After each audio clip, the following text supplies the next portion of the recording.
सवाल ये था कि अभी हुजूर ने फरमाया कि एब्रिजिनल पीपल कहते हैं कि 45,000 साल से वो मौजूद हैं, ये क्लेम करते हैं जी। और इसी तरह से और भी जो सिविलाइजेशंस हैं, हाँ पुरानी हैं, कई सिविलाइजेशन। इब्न अरबी का वो कशफ था जो खाना काबा का तवाफ़ कर रहे थे कि उन्होंने पूछा उससे कि तुम भी आदम की औलाद हो। उन्होंने किस आदम की बात कर रहे हैं, हज़ारों आदम गुजरे हैं।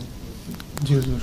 तो हुजूर मेरा सवाल ये था कि जैसे अल्लाह ताला कुरान करीम में फरमाता है कि रसूलुल्लाह सल्लल्लाहु अलैहि वसल्लम को रहमतुल लिल आलमीन बनाकर भेजा, तो फिर इस तरह से हमारे ज़माने में एक रसूलुल्लाह आए और उस ज़माने में दूसरे आए होंगे, या फिर एक ही तालीम बना के भेजा? सल्लम से पहले जो लोग गुजरे हैं, इसी आदम की औलाद में से पहले जो गुजरे हैं, मूसा की कौम, ईसा की कौम, दाऊद अलैहिस्सलाम के ज़माने के, लूत के कौम हैं और हूद के लोग और ये सारे जो हैं, इन कौमों में तो गुजर चुके हैं ना पहले। तुम जो 45,000 साल जाने के बजाय 6,000 साल का जिक्र क्यों नहीं करते? तो सल्लम तो सबसे आखिर में आए, तो क्या उनके लिए भी रहमतुल आलमीन थे? यहाँ भी सवाल उठ सकता है ना। जी बिल्कुल। हज़रत सल्लल्लाहु अलैहि वसल्लम के आने की पेशगोइयाँ हर नबी ने की, और जब दीन कामिल हो गया और हर नबी को उस ज़माने में भी अपने नबी को आलमीन के लिए कहा गया है। उसकी बहुत सारी लफ्ज़ जो कुरान में इस्तेमाल होता है, काफ़ी नबियों के लिए के साथ आलमीन का लफ्ज़ इस्तेमाल हुआ है कि उनकी वो महदूद दुनिया थी। हज़रत सल्लल्लाहु अलैहि वसल्लम को अल्लाह ताला ने फरमाया कि मैंने तुम्हें तमाम इंसानियत के लिए भेजा है, तुम्हें तमाम इंसानियत के लिए रसूल बना के भेजा है।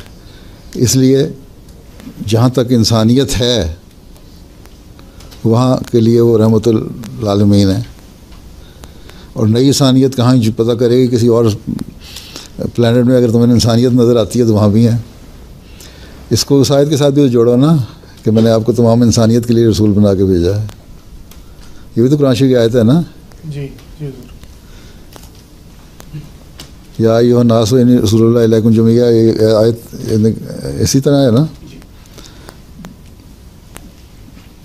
तो मैंने तुम्हें रसूल बना के भेजा है, लोगो कुल कह के ना, कुल कह के लोगों को बता दो कि ए लोगो, मैंने तुम्हें तमाम तो दुनिया के लिए, तमाम इंसानों के लिए रसूल बना के भेजा। इसलिए आसलम तमाम इंसानियत के रसूल हैं, और कहीं भी दुनिया में और इंसानियत का इजहार ज़ाहिर होगा तो वहाँ भी रहमतुल आलमीन बनेंगे। तालीम वहाँ पहुँचेगी, तो जहाँ तक तालीम पहुँचती है वहाँ तक आपका दौर बढ़ता जाएगा।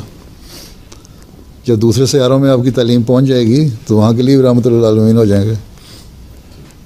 इससे हल होता है मसला। जी हुजूर। कि नहीं? कोई सवाल और तो नहीं उठता? मेरे ख्याल में ये था कि मैं कन्फ्यूजन इस बात पे था कि अगर 6,000 साल का हमारा पीरियड है आदम से रसूल करीम सल्लल्लाहु अलैहि वसल्लम तक का, तो जो पहले आदम से आखिर तक का पीरियड होगा। सवाल ये है कि इसी आदम की औलाद का जो पिछला पीरियड है उसको भी ले लो, तो वहाँ कहाँ से हल करोगे? सवाल तो वहीं पैदा होगा ना। तुम्हारा सवाल तो इसलिए रद्द हो जाता है कि पिछले आदम की औलाद को तुम छोड़ो, इस आदम की औलाद का जो पिछला 5,000 साल का अरसा है या 4,000 साल का अरसा है, उसके लिए क्या है? तुम्हारे पास दलील है कोई? नहीं है ना। तो बस फिर वही उसूल वहाँ रख लो। ठीक।